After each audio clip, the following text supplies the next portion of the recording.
Well, there they are. Check it out. I did this seat in the last episode in full-length video with all the explanations of everything I did. And on this one, I just set it up today. This is the one I just got done. I just did hyperlapse the whole way. That's what this episode is going to be. It's just going to be short, sweet, to the point, bit of entertainment.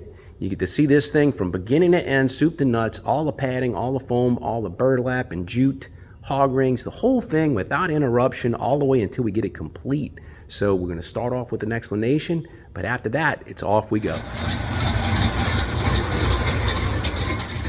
All right, welcome back to another episode of Restoring Christine. Bill here, Christine, our 56 Bel Air. She's at home. I'm at a remote location installing upholstery on all of our seats. You see them right here behind me. So I'm in the middle of this. The last episode that I did was on the passenger side seat back. And now I'm going to do the driver's side seat back. And that's what we're going to do today. So let's quickly do a little bit of catch up on the last few pieces that we've had. And then we'll get into this episode today. So here's Christine's rear seat. And the very first episode that I did was I restored all the springs. You can see the spring sitting over there for what I'm going to do today. But all the spring system and everything, you can see them laying in the back, some coil spring. So I refurbished all the springs in the lower part, the back part, the two leaves for the front bench seat. So that's one episode. The next episode I did is I put this upholstery kit, the Ciadella upholstery kit, on the bottom of the bench. The next episode was the rear of the rear bench. Then the most recent one was the passenger side rear of the front bench. What I'm going to do today is I'm going to do this, and we're going to just do it all in hyperlapse, because my last episode where I show you this, I go over everything in great detail with explanations. So this one, I'm just going to throw the camera on hyperlapse as we work today. But let me just quickly show you, before I get started, the materials that I'm going to be working with. So we're going to start off with a layer of burlap. Then we're going to come right on top of that with a layer of jute, and this is also sold as automotive carpet backing material, padding. I'm going to use a layer of 1.5-inch medium dense foam, and then I'm going to cap it all off with scrim foam to hold it all secure. Everything's going to be fastened with hog rings. So I'm going to have my hog ring pliers and hog rings. I'm going to fasten everything with that. And then we're going to have a couple of areas in that seat where we're going to have to use some old-fashioned cotton batting to try to smooth out some of the rough spots. So I'll show you, you'll see where that goes. But that's everything that we're going to do today. We're going to get all that padding on it, and then we're going to put the vinyl cover on it, and then away we go. So let's get started.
There it is. Ta-da! Looks great. It looks really, really good. I haven't massaged it yet to really smooth out anything, and it's got to get in the sun and the heat, you know. So like these are creases that are left over from the material being in the box, but it's pretty smooth. It's got one crease here I can't understand. I can't explain. I don't know what that is. Don't know why, but that's a little bit of a fold. Maybe the sun will get it, but it's tight all down here. The seam looks really good. Seam looks good here. The side looks good. I added a piece of jute onto the edge of this, so as that folds over, it didn't have a hard edge. And I had to add a little bit of stuffing up in these corners. And the sun needs to hit it. It needs to smooth out. All of these creases are from being in the box forever. So, but I don't know what to make of that crease. I don't know what I can do with it. Might have to do something with this. Well, I still might have a thing or two to do when I put the caps on it, but that's going to be another episode. So let's see what it looks like next to the other one. Let's put the nearly identical twins together. Whew, I'm tired. Let's see, how long did it take me to do this? This one was maybe right at 2.5 hours, maybe 3. Maybe 3. But there you go. All right. There they are. I'm satisfied with them. I think that's a matching pair. Don't you think? But that's going to look so good. The back seat. That's going to do it. All right. Hope this one, it's just straight to the point. It's just all hyperlapse. You don't have to, if you can just follow and look and see. It's kind of like TikTok, isn't it? I don't do TikTok, but I guess that's what it's like, short attention span. So anyway, that's start to finish, that's everything. If you want to see the detail on how this is done, look at the prior episode. The prior episode, I explain everything that I'm doing. So that's going to do it for this episode. Do thank you for tuning in. I hope you got something out of it. If you enjoyed the video, I'd appreciate you giving it a thumbs up. And as always, I'd love a subscription. So until I see you next time, please take care of yourself. Cheers.